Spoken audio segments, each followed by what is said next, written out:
What's up, guys? Welcome back to this episode of Big Apple Breakdown. Today we have a special episode with returning guest Justin Penik of Talking Giants and Jomboy Media. It was a fun episode. Henry, how you doing? Doing good. It was a lot of fun to get the chance to talk to Justin again. He's been on our show before. We talked some Giants, some Jets, a little bit of playoff baseball starting today, so we asked him a little bit about that. Just overall, great conversation, and always great to have him on. Yes, we want to thank Justin for coming on, and without further ado, let's get into the interview. All right, guys, it's time for our returning guests of the show. Today we have Justin Penik of Talking Giants, Jomboy Media, and Jomboy Media Football. Justin, how you doing? Fellas, coming off a win. We were supposed to do this last week, and I don't want to come off a loss. How about we're coming off a win, feeling good. Jackson Dart looks good, and we got another football game that could be winnable this weekend. How you guys doing? Doing good.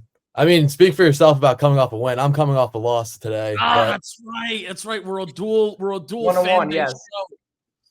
1-1. Right. Yeah. I mean, Giants, great start in the Jackson Dart era. I kind of feel like it's a new season. I kind of never want to think about the 3 games before that again. I mean, that awesome Dallas game will always be a memory of mine, entertainment-wise, but pretty forgettable, though, the first 3 games of the year. Giants are 1-0. Yes. If they lost against the Chargers, they would be 0-4, and if they won, they're 1-0, and it's a new season. I love it. All right, so we'll get straight into it. So, like we said, the Jackson Dart era starts 1-0. From his first game, what impressed you the most, and what are some things you'd like to see him improve on? Yeah, I mean, especially third down, the money down. Jackson Dart was really good. I believe he had a total of 6 first downs, 3 rushing, 3 passing. That was tied for second most over the course of the weekend. You know, maybe Bo Nix had more, but that was before Monday Night Football. He was top 10 in success rate as well on third down. So it was his legs and his arm on third down. I thought he had some of his best throws on third down, where think back to early in the game where Darius Slayton, he's telling Darius Slayton, come back. Now, to think about that play, you know, and something that I saw, you know, when you get a chance to see the sideline angle of all 22, in the moment you're thinking Darius Slayton is looking at Jackson Dart as Jackson Dart goes like this to come back. He wasn't even looking at him. Darius Slayton's not even out of his break yet. So the second that Slayton does come out of his break, that is when Dart starts to release the ball. And that even then, that's like a good sign of not only, hey, you're communicating with your wide receiver, but the fact that Slayton didn't even see it, the ball came out, there was no hesitation on a third down, shadow of your own end zone, first down for the Giants. Another good play was like a 3rd and 12 to Daniel Bellinger over the middle of the field, stepping up through the pocket, moving through the pocket. I think Jackson Dart's, I know he took some sacks, but I think Jackson Dart's awareness and feel in the pocket is really good. It's something that he showed in the preseason, and then he even carried it over this past week against the Chargers pass rush that really got after Bo Nix and the Broncos the week before. So that third down to Bellinger, he steps up in the pocket, doesn't, you know, move around, run around. He's always moving forward.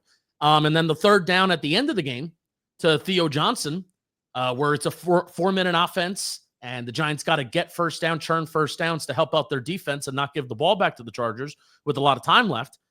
Last third down pick up of the game, 3rd and 5, he starts looking to his left. He goes through his progressions. He comes back towards the middle of the field to Theo Johnson, and that's another first down conversion there. So third down was mostly where he showed his maturity and where like that money down of where you want quarterbacks to be good on. That's where he showed, I think, some of his best plays and some of his best stuff. He cannot play like a lunatic. Mm-hmm. He cannot take so many hits. I mean, the vibe in the talking point now after the game that they won and that hamstring didn't look like it was bothering him too much in the second half. Imagine if that hamstring looked like it was bothering him in the second half, or even imagine if Russell Wilson had to check into the game and fully in the second half, which I'm sure that was going through a lot of people's minds during halftime as he was really struggling with that. He cannot take all those hits. He cannot unnecessarily run around down the field, just slide, you know, go on to the next play, live to fight another down. So that's one of the main things too. And how are the Giants offense going to add layers to what they do? Because I think that's the most important thing. With Neighbors now being out, there's a whole game on film of stuff that worked for the Giants. How can Jackson Dart now add to what he did to keep up and sustain this play, or even to get better? Yeah, I mean, two players that you mentioned there that I think are nice to hear, impressive plays are Daniel Bellinger and Theo Johnson. Because before this, it feels like the Giants were never using their tight ends, and those guys' roles are really gonna have to improve now, especially with no Malik Neighbors. And I don't really see the Jalen Hyatt stepping up there. And Bo Collins is an undrafted free agent, so the tight ends are gonna have to step up for me. Yeah, and also speaking about the Neighbors injury, a lot of positives coming away from Sunday, but obviously the Neighbors injury is a very bad thing that happened. With Tracy and Scadaboo, do you see the Giants taking more of like a ground and pound approach, kind of like they did back in the day with Jacobs and Bradshaw? Yeah, I mean, I feel like they even did it.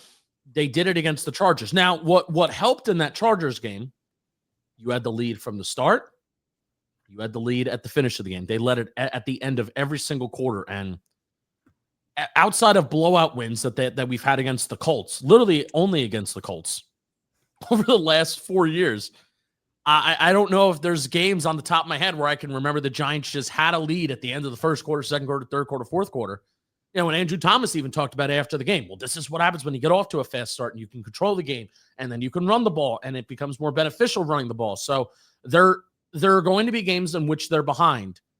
So then that's going to dictate what the overall pace and what the overall feel of the game is going to be. So I think in game neutral situations or in even situations where they have the lead, Jackson Dart's legs, Cam Scadaboo's legs. I mean, Cam Scadaboo literally is a player just, churn it out, churn it out, churn it out. That's the type of player that he is, and just beat you down, beat you down, beat you down. But that won't be every game. So then what will they do especially without Malik Neighbors, What are they going to do and what's their identity going to be? How are they going to build in other answers in this offense? Because it was so Malik Neighbors dependent, and it should have been Malik Neighbors dependent because he was that good. But now there needs to be other answers. Since you mentioned that Colts game last year, I just want to bring this up. Last week was like the first win where Giants fans are happy in almost a full calendar year. Think of it. Go back to that Seattle game. Yes. That's probably the last time the Giants fans are happy because, of course, most Giants fans were pissed off. Yeah.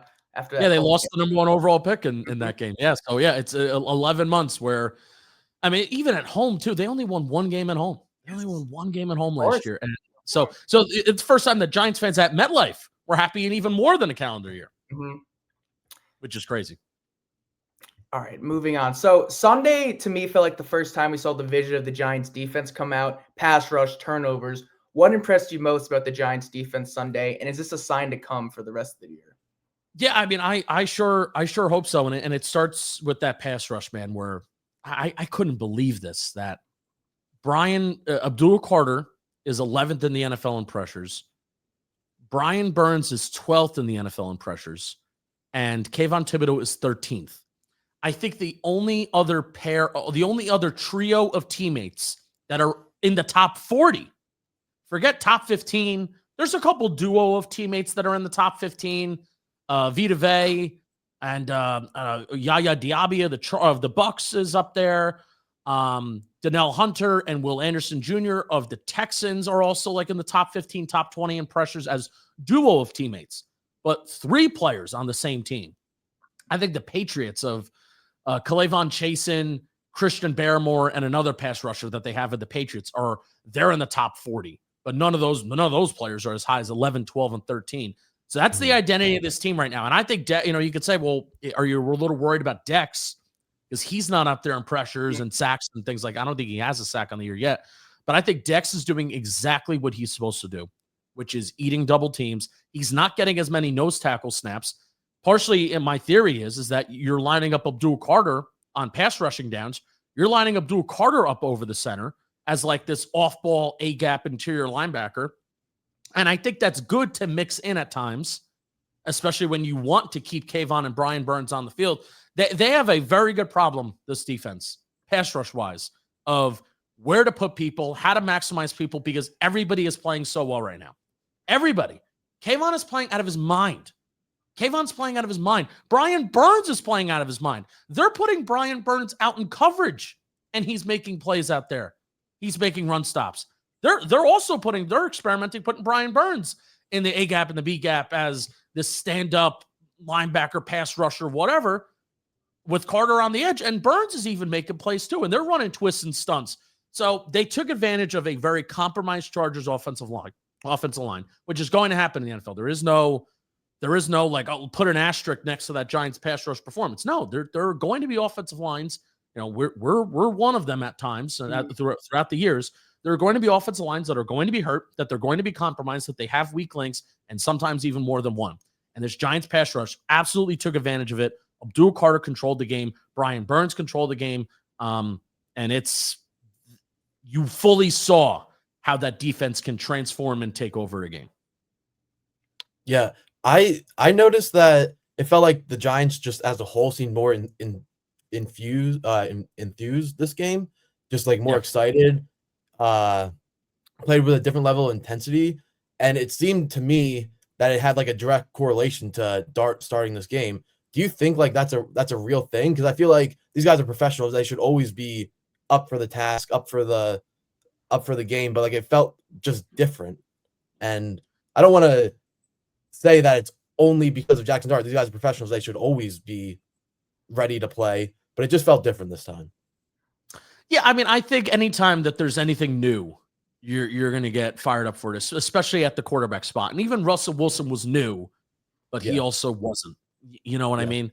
And I think the main source of energy of this team, though, and it's a little unfortunate that this is where it's coming from, but the source of energy and spark of this team, it is the rookies. Yes. It is Jackson Dart. It is Cam Scatterbo. It is Abdul Carter. And like those three guys it feels like they're the ones that almost set that tone.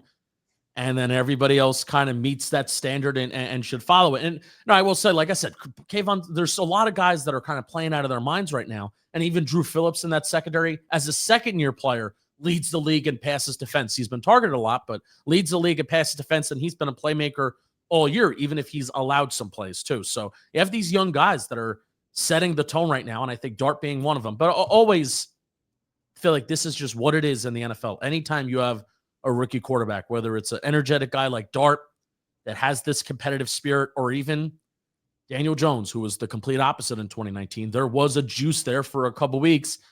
You got to try and keep up the winning, and you got to try and not, go on this losing. You got to try and not go on a losing skid like they did in 2019. So we'll see if they keep that up. But I 100% think it's a real thing, like you said.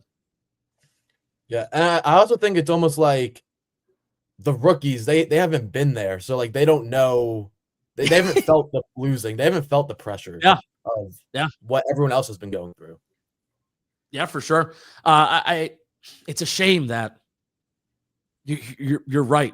There are times where you hear Darius Slayton talk and you hear Darius Slayton speak, and it's like, dude, it just feels like he's been beaten down by losing. And this is why I really thought that he was gonna go elsewhere this offseason, because it's almost like Stockholm syndrome that this guy in this organization, it's like, dude, I feel like you could be better elsewhere, but he wanted to stay. And even Dex too at times is beaten down by it. But if these young guys can set a tempo, if they can set a new energy, and they got to win. I mean, how you do that is by winning, and that's been, I think, both fan bases for both of these New York teams. You establish culture. You establish new vibe by winning. There is no, we had a competitive loss because we did that against Dallas and it didn't help anything. It didn't help anything. You do that by winning football games. So there's an opportunity this Sunday for the Giants to do it. They'll be 2-3, and then you go on a short week to Philly, and then we'll see what happens there. So back to this defense. You've mentioned how much talent they have. We all know, just watching the games, you can see how much talent they have. But this week looked good. But in the past, the defense was underwhelming to me the first 3 weeks of the year. You've done your thing of how they're the worst second down defense in the league, how they let up too many big plays. Is it Shane Bowen that's holding this defense back, or it's some guys in the secondary? What is it about this defense that it's not good enough to me, like up until this Chargers game? Yeah, I mean, but they were even bad on second down. They're believe it or not, they're not last in the NFL. They're 30th in the NFL in EPA per play on second down right now, which is really surprising. The Chargers are number one in the EPA, or number one in the league on defense on second down. Dude, if you were to tell me before the start of this year that the Giants would do such a good job on first down, getting teams into second and long, and then second and long will help you sometimes get teams into third and long. If you were to tell me they were to do such a good job at that, which they are, like the average to-go distances that these teams are facing on second and third down are large. And I'm like, oh my God, well, this is where the pass rush can tee off. This is where Carter, Burns, Thibodeau, this is where they can really just go off and get after it. And people have talked about with Bowen, like soft zone. It's not a soft zone. Over 50% of the time, they're just lining up in cover one. They're just lining up in man coverage. They're playing soft man coverage. Where their safeties you're giving the safety so much depth. You're giving these corners so much cushion. And I don't understand why. That only hurts the pass rush that you have up front when you allow these corners to play so much depth, and even especially the safeties, where supposedly going into the Shane Bowen era defensive coordinator, kind of the thought process is look at Kevin Byard with Tennessee and how he was a playmaker for that defense. The safeties are going to be the heartbeat of this defense, where Wink Martindale up front, he would throw changeups and curveballs by how many guys he shows in the box and then pull guys in, take guys out. And that's how you confuse quarterbacks. Shane Bowen was supposed to, we're going to change things on the back end. We're going to flip cover one to cover three, pre-snap, post-snap. We're going to try and confuse quarterbacks that way on the back end. And it just has not happened. And you invest the second-round pick in Tyler Nubin. You invest $45 million into Javon Holland, and they never touch a football. Never. I think Nubin's a specific case because he is not playing very well in his second year just overall. But I can't even fully evaluate how he is in pass coverage because he just never touches a football. Never. But playing so much soft cushion with man coverage only hurts your pass rush. Whereas if you have corners that are a little bit more aggressive, if they're not even jamming guys at the line, but if they're simply just occupying space and not allowing these guys free releases, it could give your pass rush more time on second and third and long to tee off even more. You're in such a predictable scenario. You're in such a predictable situation on second and third and long that you're going to throw the ball, that it should be a point of strength for this defense, not a point of weakness. And it has been a point of weakness, which is crazy.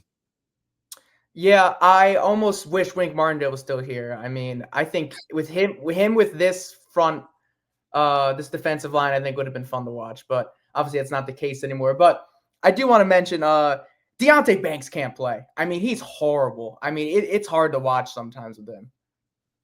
I don't understand why he's out on the field. He made some plays this past weekend, but you just can't. The double move touchdown, you can't get beat like that. You cannot, especially when you have safety help over the top, which he had. He got beat that bad, and it still irks me. It irks me. I know they only did it for a couple plays, but against the Chiefs, they benched Drew Phillips, and then who comes in? Who comes in? Deonte Banks, who you've benched for effort issues. Meanwhile, I think Drew Phillips, for his flaws, he does have flaws, lack of size, allows catches. But for all of Drew Phillips' flaws, I think he plays his ass off. Versus Deonte Banks, what bothered me just as much as Deonte Banks getting his ankles broke on the double move is after he gets beat on the double move, he's jogging. He's jogging. He cannot see the field. I don't know what evidence they need. The Giants do. I don't know what evidence they need that Cordell Flott should be the starter. Not because Cordell Flott is awesome, even though I do think he's having a solid start to the season. Not because Flott is awesome, but because Banks, in the ways that Banks hurts you, run defense-wise, and he allows big plays, and he cannot make a play on the football, I feel like that is going to hurt you more in the long run than whatever Cordell Flott's going to do out there. Yeah, I mean, you even saw it. I think it was 3rd and 18 where Deonte Banks just gave up outside leverage on was it a Justin Herbert run? And it was just simple. Oh, that was really bad. That was really bad. It was the most obvious. It was just horrible, just giving up outside leverage, which you learn in like 3rd grade youth football. That was really bad. So we were talking about this line before, that trio of pass rushers, and Abdul Carter has been awesome. Sunday he had 8 pressures and 5 QB hits. you think we're about to see him fully unleashed as a pass rusher? We've seen him used in various ways so far this year, but do you think they're about to fully unleash him as a pass rusher, like an elite edge rusher? Yeah, I mean, I certainly hope so. I think it's going to depend on the opponent, and also it's going to depend on the health of the interior linebacker room, which seems like on a week by week basis, it's something that changes. Darius Moasau came back, had a decent game, which helped Abdul Carter line up more as an edge rusher. Where this past weekend, he took the most snaps at edge that he took all throughout all season. And it was a game where he had 5 quarterback hits and 8 pressures, like you mentioned. So Demetrius Flanagan-Fowles also came back too at the interior linebacker. So as long as the health of that room remains in a steady spot, then I think you'll see Abdul Carter line up at edge more. But also, it's a fine line. Like I said, it would be clear what the answer would be if Kayvon Thibodeau was not playing like he's playing right now. It would be clear. It would be Abdul Carter, Brian Burns, Kayvon rotates. That answer is not clear right now. I'm looking at it right now, and I honestly can't believe this. Teams have thrown the ball against the Giants so much, but with this rotation, Kayvon Thibodeau has the second most pass rush snaps in the NFL at 138. Brian Burns has 135. Abdul Carter has 125. So all of them were in the top 10 in the NFL, most pass rush snaps. So they're all on the field, and also the teams are throwing against the Giants a ton too, probably because they're in second and third and long all the time, and they're still allowing a lot of first downs and stuff like that. But I mean, it's a good problem to have, and I think the more experience that Carter's going to get, we're eventually going to see the sacks because he's so good at getting pressure right now. He's really good at getting quick pressures too. I was looking at this, quick pressures under 3 seconds. Abdul Carter's 5th in the NFL right now. No, I'm sorry, he's tied for second in quick pressures with 11. 11 of his 19 pressures have been under 3 seconds. The sacks are going to come. The sacks 100% are going to come. He's balling out. He should have had one if the grounding call screwed him from his first one. Yeah, that should have been one. Yeah, we'll eventually get to a time in the NFL where some common sense rules, like sacks, almost should be if you're hitting a quarterback when it's grounding. I think we'll get to a point someday where these common sense NFL rules will take effect. So I want to talk about Andrew Thomas. So he's back, played his first full game, and another thing about him, he also saved Jackson Dart from making his oh my god rookie mistake on the goal line. And then just what about him elevates the offensive line and the offense in general? He's one of the best left tackles in football, and left tackle's the second most important position in the game of football. Yeah. I mean, that's what it is. I mean, he's athletic. He doesn't make mistakes. It's so crazy. This Liz Frank injury, we're worried about, well, is he going to be the same? And, it's got to stay healthy. That's the main thing.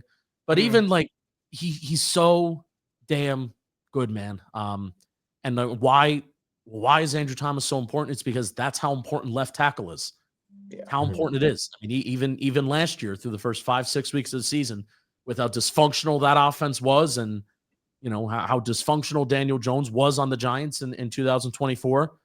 I mean, they at least sustained drives very well last year through the first 5-6 weeks of the season. And I feel like they're doing the same this year. You got to be better in the red zone. So you got to figure that out somehow. But no, man, why his impact is so felt, it's because left tackle is that important. It is that important on a football field. It's more important than edge. It's more important than a wide receiver one. It's right under quarterback. Some people argue, even though it's not a position, some people argue that offensive play caller is number 2. I say quarterback, left tackle, offensive play caller, everything else. Positions and spots in football. And the fact that AT is that good and he's one of the best tackles in the game, that's what makes this offense and shapes this offense and keeps it alive at times. And he gives a confidence boost to the entire offensive line. And you've seen the run game completely unlocked now, as in weeks 1 and 2, there was no run game. Yeah, the unique thing about the run game, I'm hoping, I hate to say it before it's fully confirmed, but I'm hoping to interview Jermaine Illuminor today. Ooh, that'd be awesome. Either in person or virtual. And one of the things I want to ask him, the Giants had 32 rush attempts out of the shotgun this past weekend. It was the most in the NFL in a single game by 9. The Colts in week 1, ironically enough, with DJ had 23 snaps, rushing attempts out of the shotgun. And the Giants historically, even going back to last year, like Tyron Tracy, his yards per carry out of the shotgun were a whole yard per carry more out of the shotgun than under center. So this is a common thing for the Giants. And I think out of necessity, they went out of the shotgun for Jackson Dart because you saw under center, you had that fumble in the shadow of your own end zone. So I think even for the next couple weeks, they may still they'll try and work in some under center stuff with Dart, but I think primarily they're going to run out of the shotgun. They're also just better out of the shotgun. Mm-hmm. So is that going to be the identity? And why does that work? Why does that work so well for them? So that's going to be one of the things that, if I wind up sitting down with them, whether it be in person or virtual, that is going to be one of the things that I want to ask them, because I've been wondering that for a whole offseason now. And now it's kind of a really good accident that you have Jackson Dart, who is much better out of the shotgun and running with tempo and running with pace. That's where they're moving as a rushing offense right now.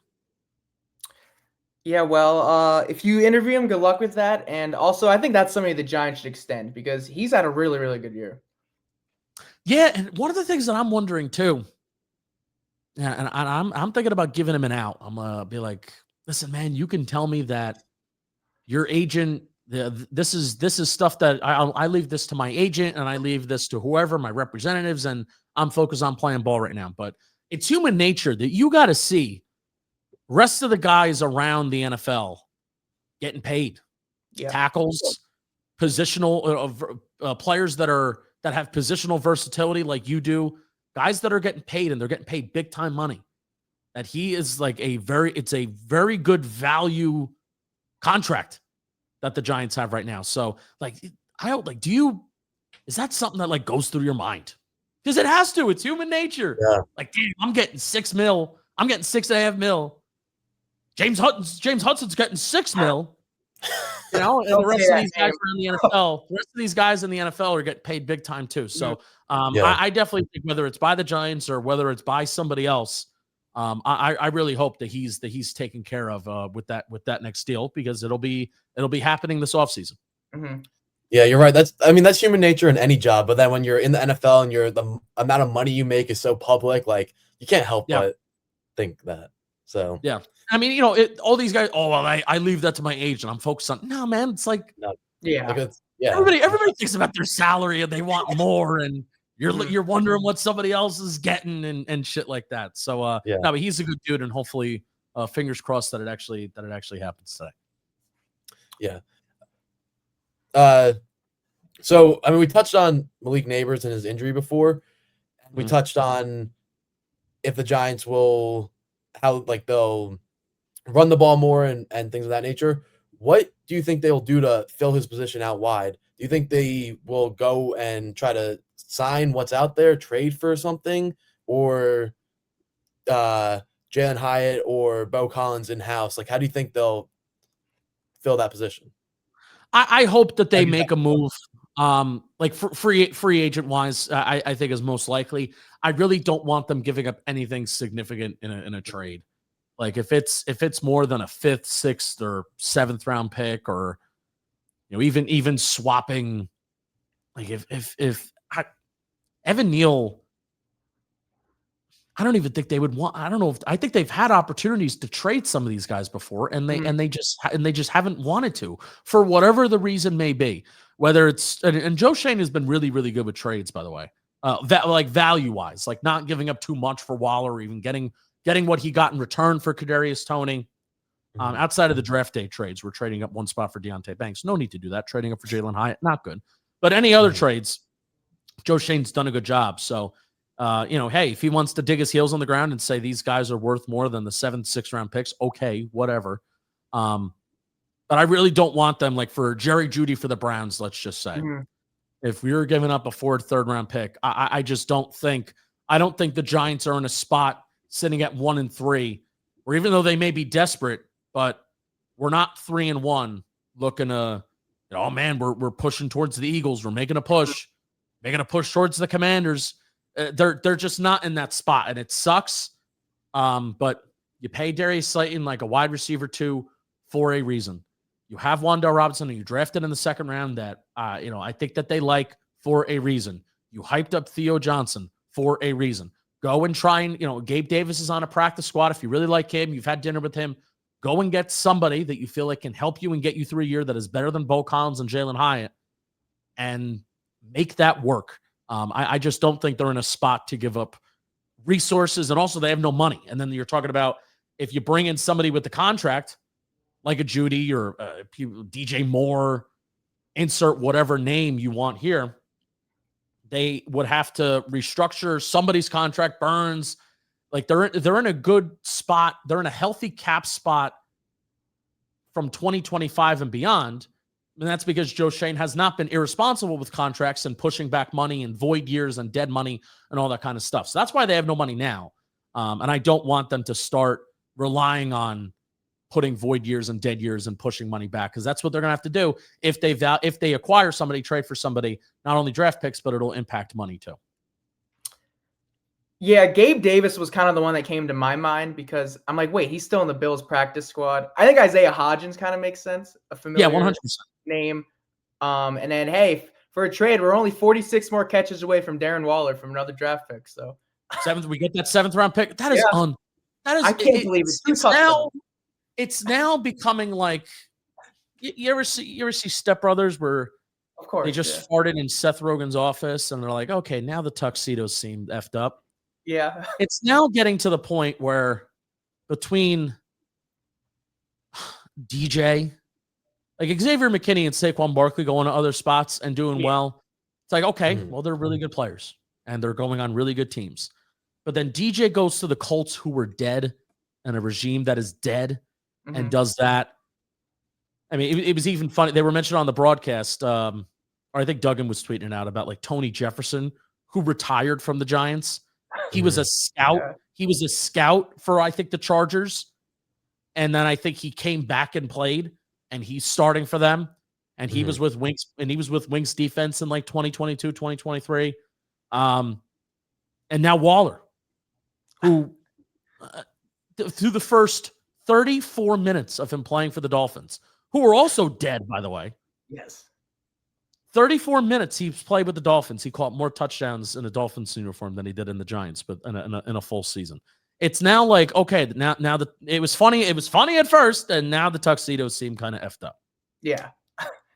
I couldn't, yeah. I mean, maybe it's more the Jets than Darren Waller, but it might be that secondary. Johnny, I told you.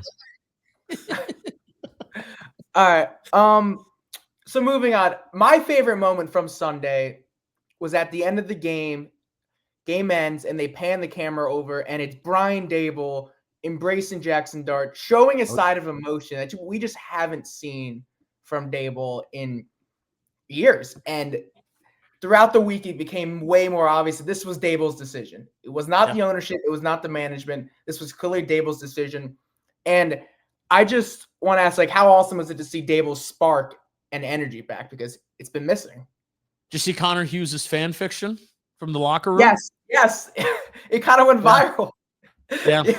It's hilarious. That was they embraced. Daboll grabbed Dart's neck, and all right. This is Daboll's guy. This is Daboll knows that his job is on the line for this guy, and I still don't fully believe in Brian Daboll's operation. I believe in Brian Daboll, the offensive mind. I believe in Brian Daboll's ability to scheme a good offense and to come up with the game plan. I believe in Brian Daboll's ability to develop quarterbacks. I mean, he even did that with look at how well Tyrod Taylor played in the middle of 2023, and Tommy DeVito went on a 4-game winning streak as a rookie UDFA. So, like, I believe in Brian Daboll's ability to put quarterbacks in a position to have success. I don't know if I believe in Brian Daboll's ability to be a head coach. And right now, I've gun to my head, I say no. I do not believe in Brian Daboll's ability to be a head coach. But he knows that this is the last. The buck stops with Dart, kind of for him and Shane, but especially Brian Daboll because it's in season. The buck stops with Dart because the defense has been awful numbers wise. There are players that are playing out of their minds, which I think is even more of a referendum on coaching. The defense has been playing awful despite players playing well. His offense still isn't scoring a ton outside of one game, and even in that game, they found a way to lose. So he knows that this is it.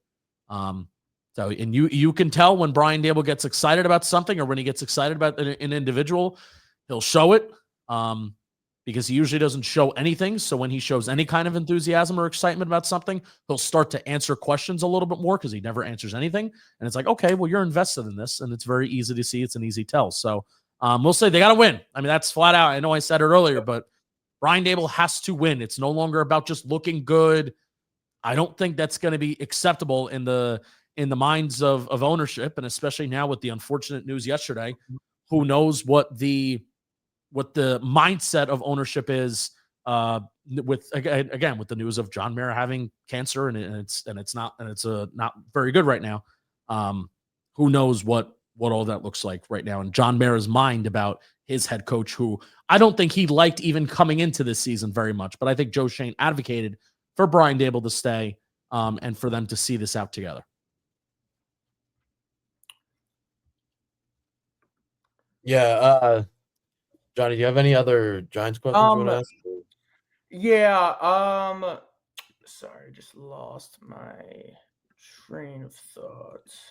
Oh, so previewing the States, suddenly I look at a real opportunity for the Giants to win this game and be 2-3. And suddenly it kind of feels like the season's kind of turning around fast. I mean, It was dark for the Giants were the laughingstock of the league early on in the season. Weeks 1 and 3 were really, really rough. And then now you win the Chargers game, and if they win the States game, season turns around fast. And I'm looking at a real opportunity to kind of make something out of this season. Yeah, this is the only game on their schedule that they're favored as of right now. You know, heading into this year, the only game that the Giants were favorites in is the Saints game. Mm-hmm. They have to win. You have to win this game. You have to win. All the momentum, all the energy, and this is how it is in the NFL. It's a week-to-week league. It's a what have you done for me lately league. There's only 17 of these games, and especially in the months of September and October, as Giants, as Jets fans, you put such an emphasis on winning these games early in the year. If they do not win this game on Sunday, positive energy, positive this, positive that, thrown out the window. This is how even like good teams, you have to beat the teams that you're expected to beat. Yes. Not just, oh my God, the miraculous upset that nobody saw them coming. All right, now the Saints are going to see you coming. The Saints got their backs up against the wall now. They're the 0-4 team. They're the inferior team. They're the team with the lesser quarterback. They're the team with the bad offensive line that's looking at that pass rush going, holy shit, we got to play against them. Take care of business. Because if business is not taken care of, then we are right back to that dark spot, that dark place of planes, and people are going to get fired, and everybody should be fired, and blah, blah, blah, blah, blah, blah, blah. And I don't want to do that. There were no planes. There were no planes. Yeah, I thought they were going to make 2. I'm glad there wasn't. And I'm glad there wasn't, especially knowing what came out yesterday. And I mentioned about John Mara, and knowing that now, I'm glad that there wasn't. I don't think Mr. Mara deserves that right now. No, of course not. No.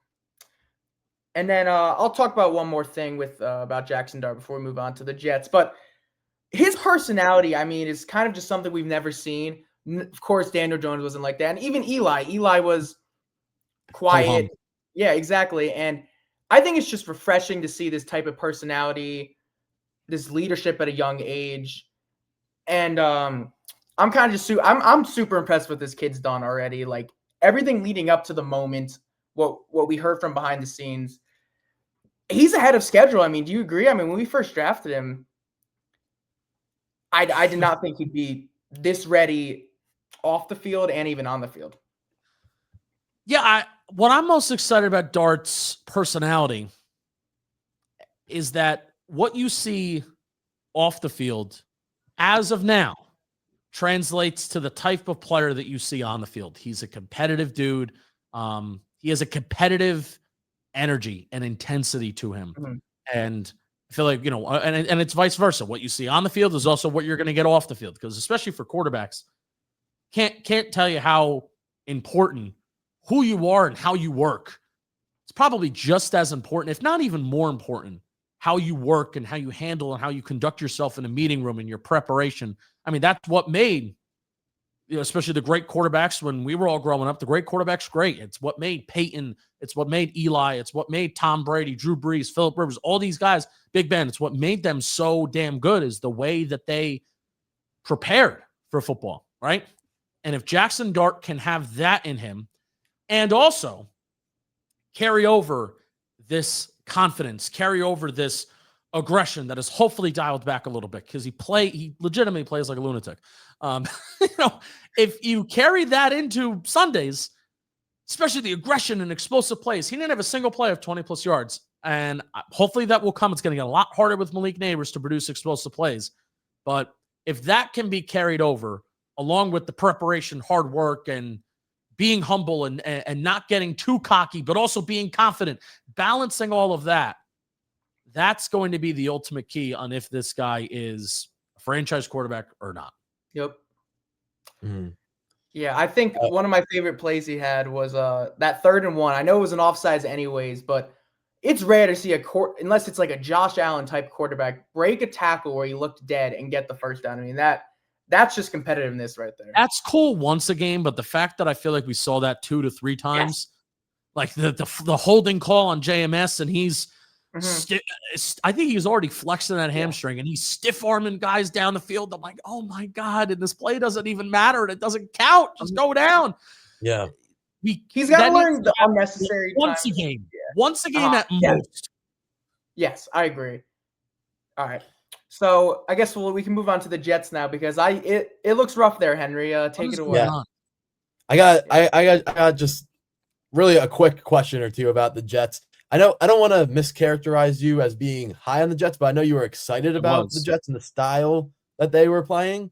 Obviously, we had the Week 1 game against Pittsburgh. No moral victories, but there were definitely a lot of positives to take out of that. And the Jets looked like they were going to be a competitive team. Week 2 against the Bills, that felt like just a throw out the tape type of game. And then really Week 3 against the Bucs. The Bucs had double the penalties of the Jets. They were playing basically without an O-line, basically without wide receivers outside of Abuka after Mike Evans went down. And even after all of that, it took a miracle play from Will McDonald to even give the Jets a chance to win the game. And then all of that goes into last night where, the score looked closer than the game actually was. It felt like the Jets had no chance. They were just shooting themselves in the foot over and over and over again. Where do the Jets go from here? And when is it too soon to question if Aaron Glenn was the guy? Because it's not like it's the coachable things, the culture that we thought was going to be different, the penalties, the mistakes, fair catching a punt on like the 3-yard line last night. Where do we go from here? And is it too soon to question if Aaron Glenn is the right guy for this team? I think it's definitely a little too soon, especially with the injuries that you've had on the offensive line. But what's crazy? I mean, offensively they're competing enough, and I think with Justin Fields as your quarterback, I think you have to take that. I mean, the Jets offensively right now, even with the Giants' big offensive game they had Week 2, the Jets right now are ahead of the Giants. They're 21st in EPA per play, and the Giants are 25th. What's really disappointing is the defense, and then, like you said, the penalties that is the difference between winning and losing football. Mm-hmm.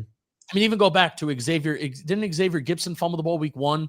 Yeah, Week 1, and that's like the big difference in that game. So yes, that's probably the thing that's disappointing because that like the roster needs work and this regime is going to craft their vision for what they see. And this roster that we see right now is not that vision for whatever this regime is going to paint and create, especially at quarterback, right?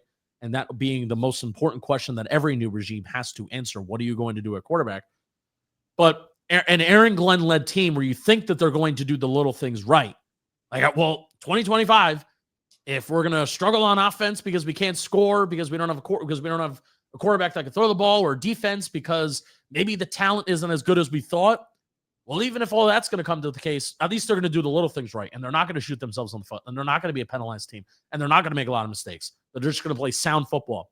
That's probably the most concerning thing to come out of the Jets through the first month of the season. Because honestly, if you don't make those mistakes, if you don't shoot yourself in the foot, you are 2-2 right now. You're 2-2. And if the defense, I will say the defense, maybe the defense isn't as good as people think, but it's better. The talent's better than 28th. And I think that's where they are in EPA. The talent's better than bottom 4, bottom 5 in the league. I'm sorry, it is. So that's disappointing, especially Aaron Glenn being a defensive head coach. Yeah. I mean, I also just feel like coming into this season, a lot of people wrote off this roster as like the talent isn't there. But when I feel like we have a really good foundation of good players, like, and if you talk about a first-year head coach, like if you look at the roster when Saleh got there, just a horrible, gutted roster. Like Aaron Glenn might be taking over one of the better rosters of a first-year head coach, quote-unquote, rebuild. Yes. I came on this show a couple months ago. I'm like, I didn't think they were going to make the playoffs, but I thought they still could, but I thought they were going to win like 6-7 games. I thought they were going to flirt with maybe even getting 8. This roster and this offensive line, and especially the Lions mindset of O-line, D-line, O-line, D-line, O-line, D-line. They got it. They got it, man. And even with AVT going down, I still feel like they're a good unit. And Membo, I haven't really checked in with Membo besides week 1, but the fact that Armand Membo took care of Alex Highsmith and TJ Watt and kicked ass week 1 is awesome. And I believe in Olu and I believe in that development. So, there's already a foundation. I know I just said like this isn't the roster that they crafted, but there are pieces at very important positions: left tackle, right tackle, wide receiver 1, cornerback 1, edge rusher 1. Like, if you want to, like, what positions do we need in the NFL to really compete, and what are the good players that we should be investing in?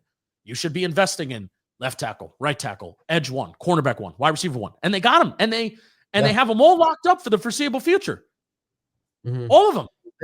And even if this regime argues like these weren't their guys, they extended them. So like there's no like that can't be a storyline or anything like that. So yeah, I don't know.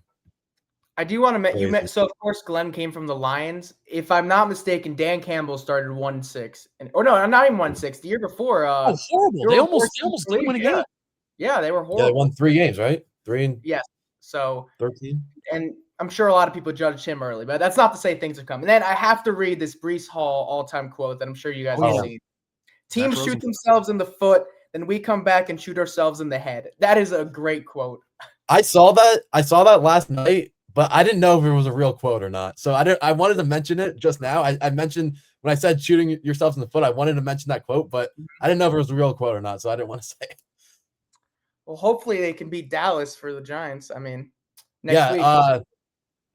Last time the Jets started 0-4 was Adam Gase's first year as the head coach. Week 5, they beat Dallas. So maybe it could be a sign of things to come. Say it. And then, anything else, Jets, you want to talk about, Henry? No, I think I covered pretty much everything.